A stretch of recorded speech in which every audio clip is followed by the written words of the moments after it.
دیکھیں بھائی، جب بھی آپ کسی چیز یا شخصیت کے بارے میں توازن کرنا چاہیں، کمپیریزن کرنا چاہیں، تو اس کا اپنا ایک اصول، ضابطہ اور قانون ہوتا ہے۔ مثلا آپ کو کسی عالم دین کا موازنہ کرنا ہو تو آپ اس کا موازنہ علماء کرام کے ساتھ کریں گے یا کسی جاہل کے ساتھ کریں گے۔ اسی طرح کسی سائنسدان کا توازن کرنا ہو تو اس کا سائنسدانوں کے ساتھ موازنہ کیا جائے گا یا فلمی سٹاروں کے ساتھ موازنہ کیا جائے گا۔ گویا الگ الگ طبقے کے الگ الگ پیرامیٹرز ہوتے ہیں۔ خیر، ابھی چند روز قبل میرا حضرت مفتی نذیر احمد قاسمی صاحب دامت برکاتہ سے ملاقات کے سلسلے میں ان کے گھر جانا ہوا، تو بہت دیر تک انہوں نے علمی گفتگو فرمائی۔ اسی دوران انہوں نے ایک اہم بات کی طرف توجہ دلائی جو میں آپ کے ساتھ شیئر کرنا چاہوں گا۔ انہوں نے فرمایا مستشرقین نے بڑے بڑے کارنامے انجام دیے ہیں جس سے مسلمانوں کو بہت فائدہ پہنچا ہے۔ اسی طرح ایک مستشرق ہے جس کا نام مائیکل ایچ ہارٹ ہے۔ اس نے ایک کتاب لکھی، اس کا نام 100 great personalities of the world رکھا۔ پھر اس کا اردو میں بھی ترجمہ ہوا 100 بڑے آدمی کے نام سے۔ اس میں انہوں نے پہلے نمبر پر جناب محمد الرسول اللہ صلی اللہ علیہ وسلم کو رکھا ہے۔ اس کتاب میں انہوں نے کس انداز سے شخصیات کا توازن اور انتخاب کیا ہے وہ ایک الگ موضوع ہے، چونکہ ہر مصنف کا اپنا ایک الگ طریقے کا انتخاب، اصول اور ضابطہ ہوتا ہے۔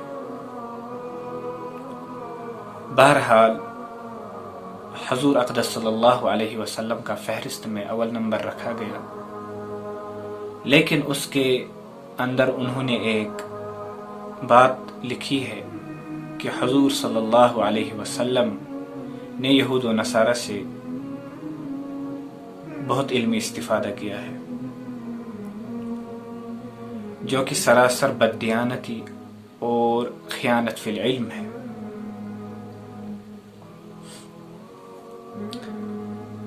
اب جن حضرات کو سیرت النبی صلی اللہ علیہ وسلم کا گہرائی اور گہرائی سے مطالعہ نہ ہو، جو لوگ اپنے حبیب علیہ الصلاۃ والسلام کی زندگی کے گوشوں سے بے خبر ہوں، وہ اس بات کو صحیح سمجھیں گے اور غلط فہمی کا شکار ہوں گے۔ بڑی بدقسمتی کی بات ہے، آج ہماری یوتھ، ہماری نئی نسل اپنے مسلم مصنفین کی کتابیں نظر انداز کر کے غیروں کی کتابوں سے استفادہ کرتے ہیں، یہاں تک کہ امام گوگل کی طرف ہر مسئلے اور ہر بات میں رجوع کیا جاتا ہے، اسی سے ہر چیز کے بارے میں پوچھا جاتا ہے۔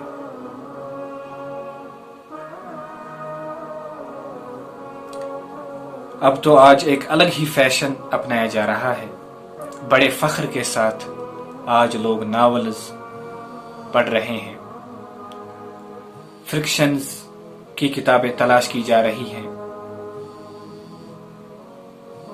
ان کتابوں کے پڑھنے سے میں منع نہیں کرتا، لیکن پہلے سیرت کی کتب کا تو مطالعہ کریں۔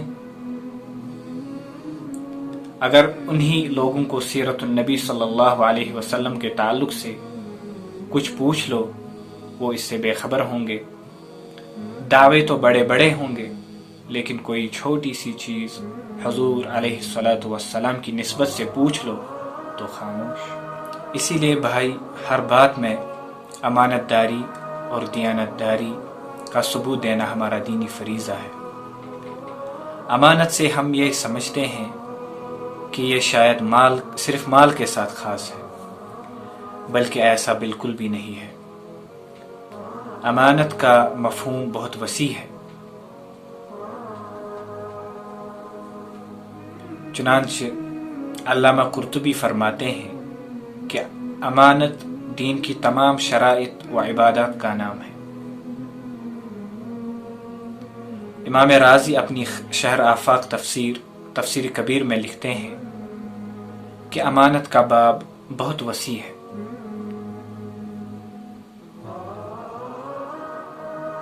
چنانچہ زبان کی امانت یہ ہے کہ اسے جھوٹ، غیبت، چغلی، کفر و بدعت اور فحش گوئی وغیرہ سے بچایا جائے، اور آنکھ کی امانت داری یہ ہے کہ اس کو حرام دیکھنے کے لیے استعمال نہ کیا جائے۔ حرام کا معنی صرف یہ نہیں کہ ناچ گانا اور فلمیں، بلکہ کسی دوسرے شخص کی ذاتی ڈائری بغیر اجازت کے پڑھنا، کسی کا موبائل بغیر اجازت کے استعمال کرنا، اس کی گیلری وغیرہ چیک کرنا، کسی مرد عورت یا لڑکے لڑکی کو ساتھ کہیں جاتے دیکھا تو قیاس آرائیاں اور چیمے گوئیاں شروع ہو جاتی ہیں۔ ارے بھائی، اللہ کے بندو، وہ تو میاں بیوی یا بھائی بہن بھی تو ہو سکتے ہیں۔ ہم اپنے آپ کو اس طرح سے گناہوں میں کیوں گرفتار کریں؟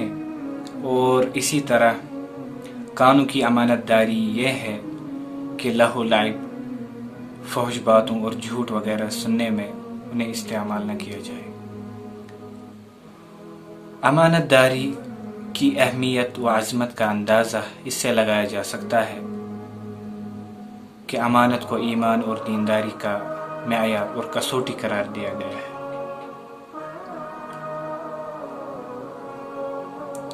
چند امانتیں ایسی ہیں جن کا آج معاشرے میں خیال نہیں رکھا جاتا اور خیانت کا بے دریغ ارتکاب کیا جاتا ہے۔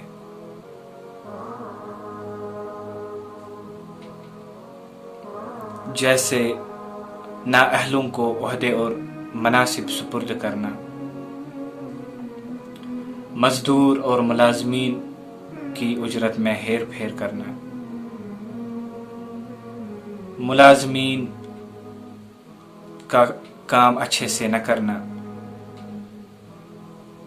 خاص مجالس کی بات کو عام کرنا، غلط مشورہ دینا، کسی کا راز ظاہر کرنا، حق تلفی کرنا، نا انصافی کرنا،